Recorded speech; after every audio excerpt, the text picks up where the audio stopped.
Bukarest verschärfte Ausgangssperre. Das Militär kontrolliert landesweit, ob sie eingehalten wird. Rumänien gerät in Panik. Die Zahl der Corona-Erkrankungen hat sich innerhalb eines Tages auf 1300 verdoppelt. Das Gesundheitssystem ist überfordert. Im Notfallkrankenhaus in Suceava haben sich über 90 Ärzte und Pfleger infiziert. Es fehlt an Hygiene- und Sicherheitsmaßnahmen. Das rumänische Fernsehen berichtet von katastrophalen Zuständen. Menschen, die sich testen lassen wollten, wurden im gleichen Raum behandelt wie bereits Erkrankte.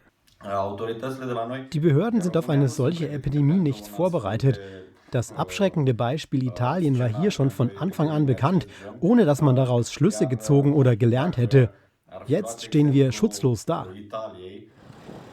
Und überall fehlt medizinisches Personal, in Rumänien wie auch im Nachbarland Bulgarien.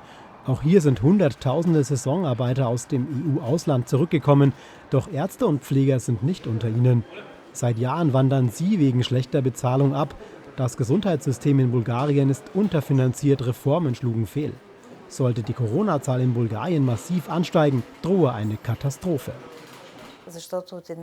Unsere Kollegen sind physisch und psychisch überlastet.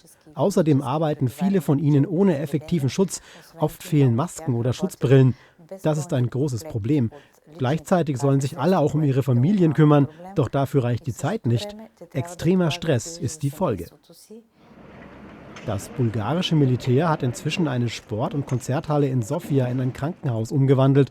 Hier sollen Corona-Patienten mit mildem Verlauf versorgt werden. Trotz der medizinisch schlechten Lage in Rumänien und Bulgarien, die meisten Saisonarbeiter wollen dieses Jahr in ihren Heimatländern bleiben. Zu groß ist die Angst, sich bei der Arbeit in Deutschland, Italien oder Frankreich mit Corona anzustecken.